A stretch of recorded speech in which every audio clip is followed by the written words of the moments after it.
Welcome you all in the first episode of Dr. Modi's English Dhaba. As you are able to see, in the first part we are going to learn 10 vocabularies. You have no need to give burden to your mind. आपको अपने दिमाग को किसी भी प्रकार का burden देने की जरूरत नहीं है.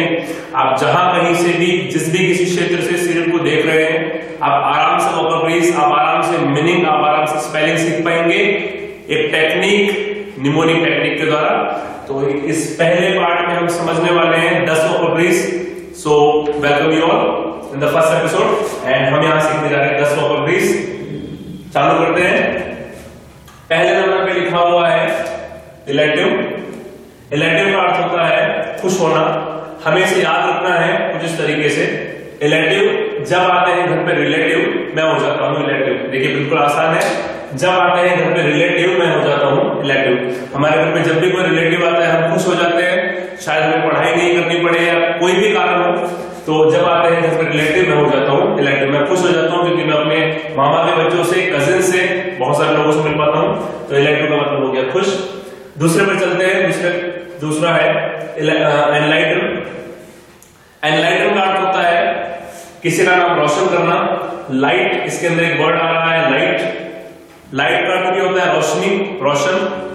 तो जब हमको किसी का नाम रोशन करना होता है तो उसके लिए किसकी जरूरत पड़ती है? लाइट की. हमारे अंदर एक लाइट की जरूरत पड़ती है.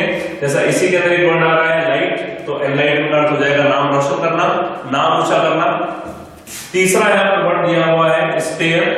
स्टेयर का अर्थ होता है घूरना या आंखें निकाल करके किसी को देखना. इसको याद रखने का बिल्कुल सिंपल सा तरीका है स्टार. जब भी हमारे सामने कोई स्टार आता है, सुपरस्टार, कटरीना कैफ, शाहरुख खान, हमको सीधा नहीं देखेंगे, हमको कुछ इस तरीके से देखेंगे. अगर वो हमारे सामने आते हैं हमको कुछ इस तरीके से देखेंगे. तो हम यहाँ इस समय क्या कर रहे हैं? हम इस समय स्टेयर कर रहे हैं, मतलब घूर रहे हैं. तो स्टेयर का अर्थ हो गया घूरना. इसके बाद में है रिंग. इसका प्रोनाउंसिएशन, उच्चारण आप लोगों को करना है रिंग. इसको रिंग नहीं बोलना है, इसको बोलना है रिंग. इसका अर्थ होता है दोनों हाथों से किसी को निचोड़ना, कपड़ों को निचोड़ना है, किसी भी चीज को निचोड़ना. इसका अर्थ होता है रिंग से. जैसा आप देख रहे हैं यहाँ पर रिंग लिखा हुआ है, इसके अंदर भी एक वर्ड आ रहा है, वो है रिंग. तो रिंग का जो अर्थ होता है वो होता है निचोड़ना. और जब हम किसी भी कपड़े को निचोड़ते हैं तो अगर आप उसमें ध्यान से देखें तो उसमें कुछ रिंग्स बन जाती है. तो इसीलिए इसको बोलना है रिंग और इसका अर्थ हो जाएगा कपड़े निचोड़ना या किसी भी चीज को दो हाथों से निचोड़ना. 5वें नंबर पर चलते हैं. 5वें नंबर पर है एनिहिलेट. एनिहिलेट का अर्थ होता है बर्बाद कर देना. किसी को भी जब हम बर्बाद करते हैं, किसी इंसान को, वहां पर ये वर्ड यूज में आता है एनिहिलेट. सर याद रखने का बिल्कुल सिंपल सा तरीका है एनी, हाई और लेट. सोचिए कि मैं बापू नगर में रहता हूं, मैं आजाद नगर की तरफ आ रहा हूं. एनी नाम की एक लड़की है, उसने मुझे हाई किया और मैं लेट हो गया. इस कारण से कहीं ना कहीं वो मेरा करियर बर्बाद कर रही है क्योंकि मैं दिन भर उसके बारे में ही सोचता रहता हूं. तो एनी, हाई और लेट, यह है एनिहिलेट. एनिहिलेट का मतलब बर्बाद करना. एक बार फिर से इसको रिपीट करते हैं. आइए. इलेटिव, जैसे मैंने आपको बताया था, इलेटिव का अर्थ होता है खुश रहना. एनलाइटन का अर्थ होता है नाम रोशन करना. स्टेयर का अर्थ होता है घूरना.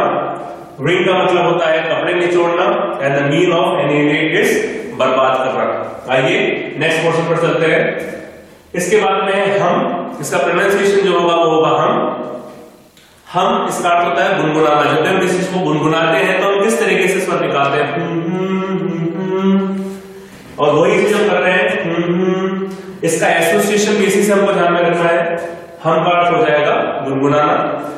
इसके बाद में एक बहुत ही अच्छा वर्ड है ये लॉ, जिसको ज्यादातर लोग गलत तरीके से यूज में लेते हैं, पर ये हम इंग्लिश सीख रहे हैं. जब भी हो जाता है कोई इंसान फ्लॉप, तो उसकी गर्लफ्रेंड हो जाती है किसी और के साथ. लॉ, इसको कोई पर्सनली ना ले प्लीज. जब भी हो जाता है कोई इंसान फ्लॉप तो उसकी गर्लफ्रेंड हो जाती है किसी और के साथ. लॉप का अर्थ होता है भाग जाना. जब कोई लड़का लड़की भाग जाते हैं तो वहां पर एक वर्ड यूज में लिया जाता है, वो होता है लॉप. आप रन अवे भी लगा सकते हैं पर वो उतना एप्रोप्रिएट वर्ड नहीं है, तो आप लॉप लगाएं. इसके बाद अपन चलते हैं ब्रैग पर. ब्रैग का अर्थ होता है फेंकना, बातें फेंकना. चीजों को फेंकने के लिए वर्ड यूज में आता है थ्रो. पर अगर कोई बातें फेंक रहे हैं तो उसके लिए वर्ड यूज में आता है ब्रैग.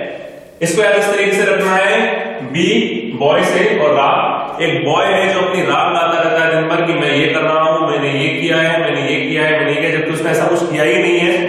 तो ब्रैग का जो अर्थ होता है वो होता है बातें फेंकना. जाएगा। इसके बाद चलते हैं टीज। आपने भी देखा होगा, मैं भी एक टीचर हूं, मैं भी एक ट्रेनर हूं। ज्यादातर टीचर्स के बच्चे नाम निकाल देते हैं, ये है, ये है।